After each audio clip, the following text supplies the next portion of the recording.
The Chambrone family, which was my mother's family, they came from Calabria in Italy. And then my father's family, the Orangios, came from Naples.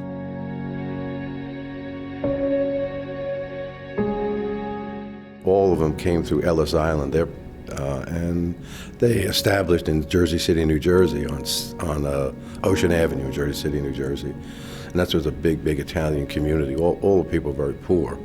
And my grandfather was a junk man. He used to pick up refrigerators, drive around, and he would take the mercury out of the refrigerators because it was worth money. It was metal. And my father's father, he worked for the Reading Railroad for about 55 years. He was laying track and fixing track for years and years and years. And my father lived in what they called a railroad apartment in Jersey City. It looked like a railroad car. There was 1 bathroom and 3 bedrooms and 11 children. And as the younger ones grew up, they took care of the younger ones. And then my father left and went to World War II. Him and my mother were actually childhood sweethearts, and they were married just before he left, and then when he came back, and then they moved to Union City with my mother's parents. He drove a bus in Jersey City for many years, and then he had the opportunity to work in a heat treating plant in Newark, New Jersey. I always used to say to him, Dad, are we poor? And he looked at me and said, well, if I miss 1 check, we're poor. My grandmother and my mother both stayed at home. It was really a typical Italian family. Every morning they went to the 6 or 7 o'clock mass. And Union City was a lower middle class area with individual homes. There was a lot of Italian people there. From there I could walk to Roosevelt Grammar School. We didn't have a middle school thing, so I went to Roosevelt Grammar School, which was about 3 blocks from my house, walking around the corner. I was only mugged twice. As a kid, I wasn't even a teenager at that point. And then I went to Union Hill High School, which is where my uncles went and my sister went. There was about, 10, 15 of us, from about anywhere from 14 to 16 years old, used to take the bus to Manhattan, get out in the Port Authority, kind of run around for hours and hours. We had some incidents there. I got knocked around a little bit because I was kind of skinnier than the other guys, but we could outrun most of them. If I thought that it was going to be a little bit too risky, I would back out and wind up in the Port Authority catching the bus back to Jersey. It was kind of convenient because when you cut high school, you could just walk up right to the pool room and shoot pool all afternoon, Straight pool, I could run about 90 balls, 95 balls. So that's about 4 racks, 5 racks you could run.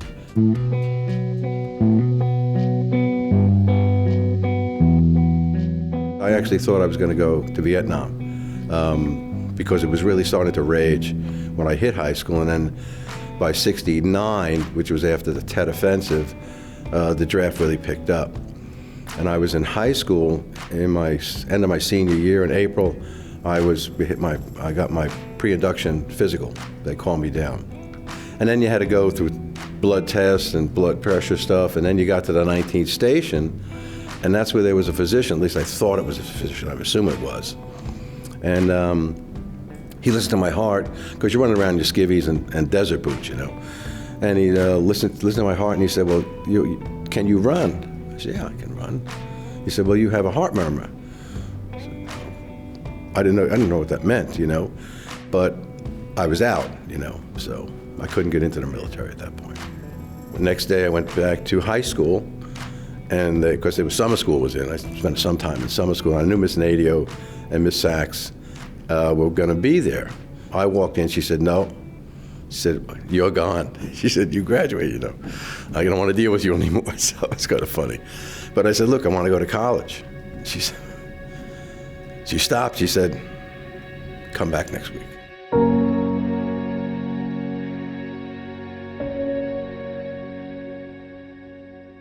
I go back next week, and there is Miss Sachs, Miss Nadio, and Miss O'Brien. And she handed me the person's name, and it was Sister Mary. And I said, I'm not going to a Catholic college. I'd rather go to a regular, a state institution. She said, you don't have the grades, you just don't have it to do it. It was a brand new junior college that opened up. It was called Cliffs Junior College. After my first semester, I had a 4.0, and then my second semester I was in a philosophy course, and he was from Jersey City State. He said, Guy, he said, you don't belong here. And I said, man, I'm working, And he said, no, I don't mean that. He said, I don't mean that. He said, no, you don't have enough competition. He said, he said, I'll help you put some letters together and stuff. And I got into Fairleigh Dickinson University. He actually helped me get in there. So I would commute back and forth from Union City to Teaneck, New Jersey, at Fairleigh Dickinson. And I did very, very well there. And I got accepted to Columbia University. I was going to get a PhD in pharmacology. And I did that for about 2 years. And I was a TA for the medical students. I said, I could compete against these people, At that point, I had 61 credits because I took the same courses that the medical students took. And I applied to medical school but did not get in American medical school. And I had a close friend from college who didn't get in. And he called me, he said, did you get in? I said, no, I didn't. He said, I'm going down to Guadalajara, I got accepted. He said, why don't you apply? And I was accepted, went down there for 2.5 years. And there was a lot of pressure to get the American medical students back into American medical schools.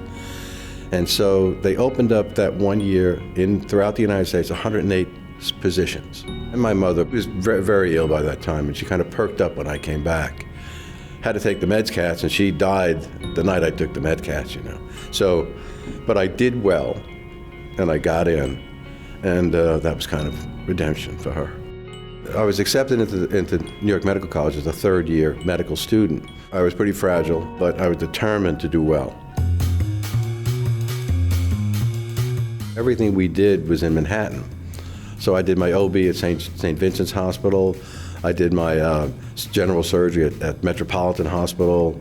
So I take a bus into Manhattan, and I take the train down to Metropolitan Hospital.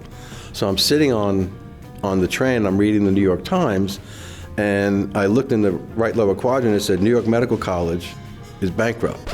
I said, wait a minute. I'm in New York Medical College, I said, it was bankrupt. They said, what does that mean, I said, I got all this way, I'm in a bankrupt medical school.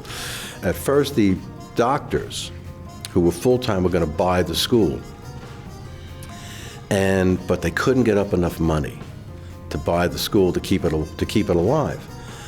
So what happened was, of course, the Archdiocese of New York wanted a Catholic medical school, and they bought it. And I'm saying, now I'm in a Catholic school again. It was just unbelievable. So I liked the pediatrics when I was in it because we did it at Flower Fifth Avenue Hospital, which is not there anymore. And they had a big pediatric ward. And then I went to do my general surgery rotation in med school, and it was Del Guercio. And he was the one who really got into the Swan-Ganz catheters. And that really excited me because I did a rotation in his quotation marks ICU. I said, this is really interesting stuff. And then go to the operating room and then take them out and take care of them. And that really captured me. And I went in the match and I got into Long Island Jewish Hillside Medical Center in Long Island, New York, New Hyde Park, New York. And we also worked out at Queens General, which is the city hospital, high-risk population. And we did our rotations at both of them. But on staff at Long Island Jewish were 11 colon and rectal surgeons. 3 of them trained with Fazio, and 4 of them trained with Salvati. And it was really exciting because I started to look at colon and rectal, and I said, this is interesting because 1, you could do anal rectal, benign stuff. 2, you could do endoscopy, which was in its infancy at that time. And then you could do major cases. Went out to Cleveland for an interview, and then I went down to Salvati's program. And Cleveland Clinic at that time was 1 building.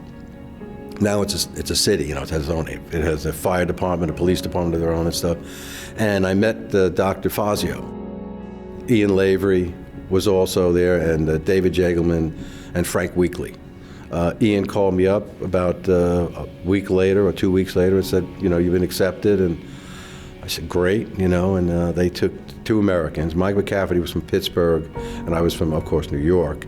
And then they took Ian Jones from Australia and Richard Sarr from New Zealand. And Vic DeFazio was an incredible mentor. He was just so well-rounded, so smart, and he was very, very respected all throughout the world. A little bit in awe at him, trying to work with him, because I never worked with anybody that really prominent. But he made you comfortable. He pushed you, but he made you comfortable. We would rotate being administrative chiefs on his service. And Vic was out of town a lot. He was always doing talks all over the world, and he'd come back. And he came back one time, and he called me. He was actually in Australia, and he called me that night because I was administrative chief. And he said, Guy, I want you to start the cases. He ran 4 rooms at a time. And he called me and he said, now, when I land, he said, I'll tell you to start. He said, and so I had 4 rooms ready, and I had 2 senior residents and 1 guest professor, I think. And I was in another room. And I'm sitting in between this hallway, and I'm waiting for the phone call. And the phone call rings, and I pick it up, and he said, Guy, I said, yes, Dr. Fazio? He said, start. And he was in the airport, at Cleveland Airport. He came in, typical self, his hat on, and the scrubs on, and we walk into the OR, and he'd say, okay, continue to stop, and then he went to another one, continue to stop, and he'd just keep doing. And it was like he didn't go away. He wasn't gone, Just an incredible force of colorectal surgery. What separated us, colorectal, from general surgery was the pelvic work. And I don't think there were 4 better pelvic surgeons than those 4 that I trained with. I mean, Frank Weekly would do a lower anterior resection, and maybe there was a drop of blood. He was just pristine. And we all used these Gallagher decapitating scissors. They taught us the big scissors. They used no cautery. They just did a couple of moves, and the rectum was mobilized. And I still do that today. Vic said this doctor in Georgia is looking for someone to join his practice. And so I went down there, and I went to I worked at St. Joseph's and Northside Hospital. They had a practice there. And I said, well, this is kind of interesting. And about a week later, Grabowski called Vic, and Vic came to me and said, if you want to go there, they'll take you. And so I spoke with my wife, Pat, and I said, would you like to go to Georgia? And so we went down again so she could see it. And it was the early spring, so it was very pretty. And I said yes. I was with Grabowski for 2.5 years. And when it came time to become a partner, at that time they had buy-ins where you had to buy into the practice and buy the money. And I said, I'm not going to do that. I said, I just think that I should be able to become part of the practice, because I was working every other night anyway. So finally, we could not come to an agreement, and I went to DeKalb Hospital, and I started my own practice. And I bought a condo across the street from St. Joseph's Hospital. That became my second office.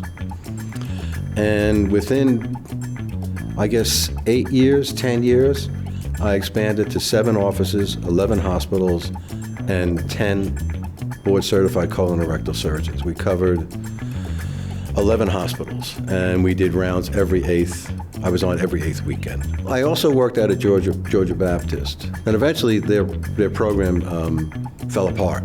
And by then, my group was very strong, and we decided to start our own fellowship. And we put this residency together. We started out with 1 fellow. The first resident did 1,400 cases, and that happened 2 more times. And then we've got permission through ACGME to bring in another fellow. And we trained 2 a year, and each one of them are doing about 1,000 cases a year.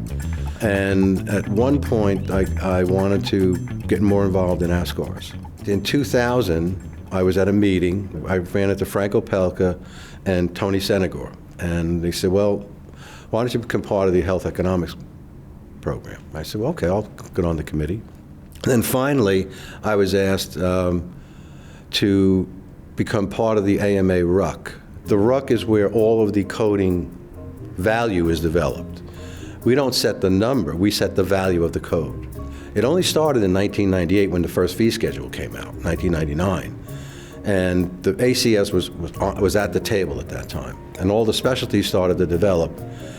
You have to work the group, you have to work with the whole concept of trying to support each other. And the surgeons try to support each other because there's a very high population of primary care people. And when you look at Medicare, Part B is about $80 billion. And Medicare has to be budget neutral. So every time people come up to want to increase the value of their codes, Medicare keeps it budget neutral by changing the conversion factor. They were squeezing the doctors tremendously. And when you looked at it, ASCRS was a clinical society. Just about everyone was in private practice or in clinics. The major clinics were sort of academically oriented, so to a point. They were training fellows. But there weren't that many academic institutions, medical schools, that were teaching colorectal surgery. There were some, but not many. And so the transition as healthcare really started to crunch down because the cost was just beyond belief. It still is. They were putting a lot of pressure on doctors. So what happened was most physicians, surgeons in particular, started to move into networks or employed physicians. That's when it started to get out of control. And that's when the cost of medicine, not only doctors, which wasn't the biggest cost, it was the hospitals. And when it crossed this certain point where your practice was coming, your cost was here and your money's going this way, your reimbursement is getting worse, the decision we had to make was to sell the practice. It was such a different change that me, who was in private practice for 27 years, to become an employed physician was a little bit of a shock. I sold the practice in 2012, and I was divorced about 2 years by then. Someone said, why don't you meet Dr. Lisa Peacock? I knew her business partner because she delivered my daughter. And so I called up Eva Arkin and I said, Eva, you have someone in your practice named Lisa Peacock. She said, yeah. She said, I wonder if you could ask if we could have coffee. And we played phone tag for about a month. And after our first date, I said, no, wasn't expecting this, so soon. And we just hit it off. And we just been together ever since. She was being sought after because she's a female pelvic floor surgeon to come down to LSU. And Dr. Batson called me. And they did not have a colorectal surgeon at LSU New Orleans. I said, well, what would you like me to do? He said, well, I want you to build a program, a section, a fellowship, and, teach the residents and medical students. I went down first, and she came down about a month and a half after that. In 2014, 2015, I was elected on to the Executive Council. There were 9 of you on that, and then there's the executive committee, which is the leadership. Charles Littlejohn was a past president of American Society of Colorectal Surgeons, and when he was president-elect, he asked me if I would like to become vice president. And I was out of the executive council, I think, a couple of years, 3 or 4 years. And I said, yeah. And then there was a vote, and became vice president. And and you have to realize that at that time, a vice president was a token appointment. And so I figured that's where it was going to end, and I would be a vice president and I'd disappear. And then Charles Littlejohn was the first one to realize that. And that's when, during that time frame, that we started to have a progression, a sensible progression that looked fair.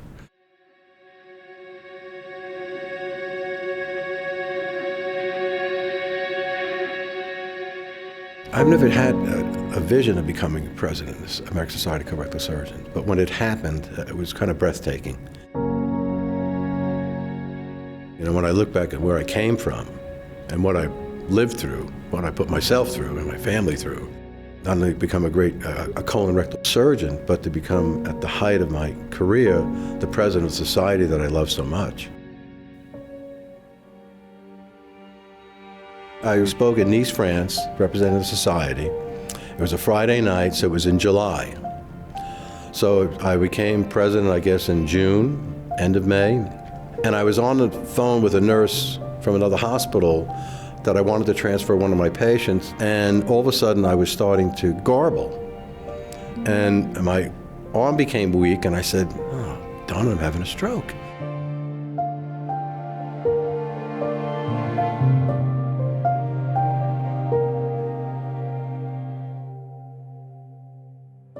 And I fell onto my bed because I couldn't move my right side, and then I rolled off the bed on purpose because Lisa's older daughter, Katie, was downstairs.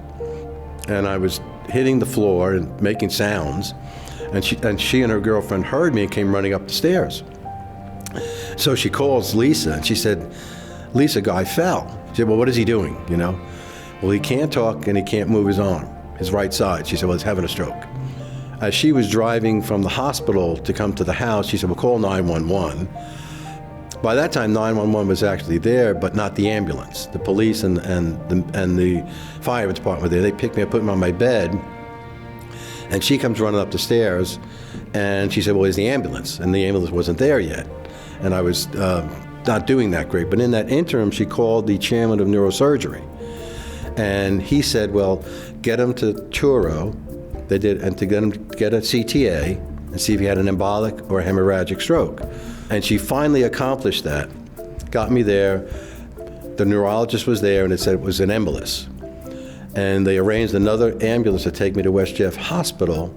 Dr. Kalukia, who was the chair of neurosurgery, he was standing at the landing of the ambulance place, and I came out on the stretcher, and the EMTs were going to put me into the ER. And Frank said, "No, you're not. I'm taking him." He said, "No, you can't do that." He said, "I'm taking him." And he just took me into his lab. I didn't get registered. He said by that time I was starting to posture. There was an anesthesiologist, and I guess they told him I was a doctor. He said, "Dr. Orangio, I'm going to put you to sleep, going to wake up, everything's going to be fine." And I woke up, and I was moving everything. He came in to see me the next day, and I was doing fine. Actually, I was sitting up, and rehab came in, and they were looking. They said, "Where's the stroke victim?"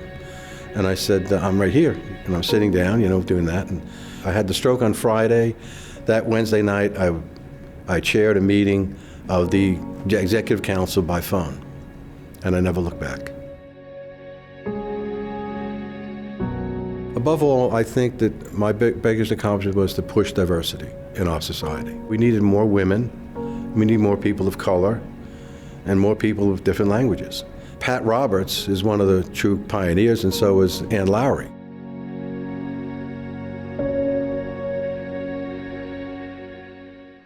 And Charles Littlejohn was the first president of society who was of color.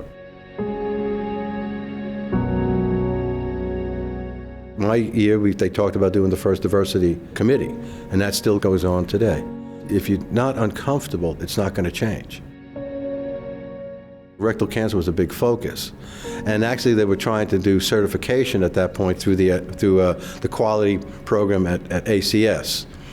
And when it was first presented, it made a lot of the colorectal surgeons a little uncomfortable because we are the pelvic surgeons. We do rectal cancer better than anyone in the country, if not the world. And that's why it remained with us, and that's why we fought so hard for it. And it worked. And we still keep it, and we still continue to keep it. During my time, disease of colon and rectal, the editor at that time was Robert Madoff. He did 2 5-year terms, which is the maximum you can do. And when you looked at the photos of the people who ran it before, it was Bob Baird, Vic Fazio, it was all men, white men.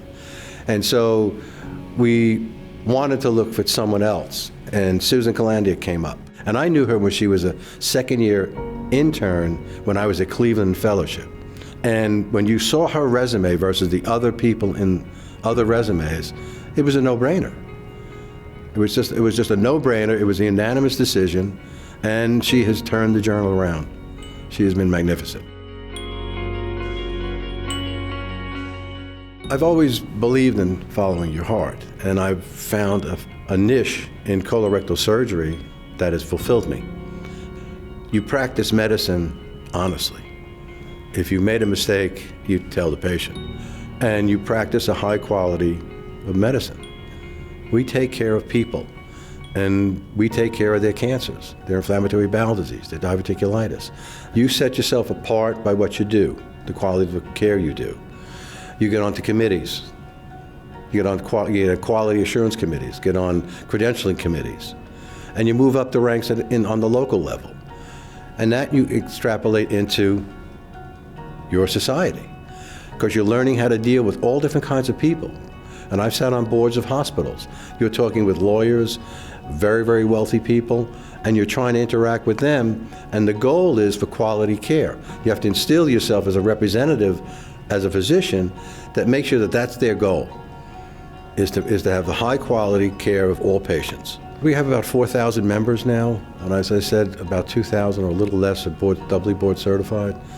But it still has that collegiality to it. And you have to keep that collegiality. And that's the only way to do that is through this society.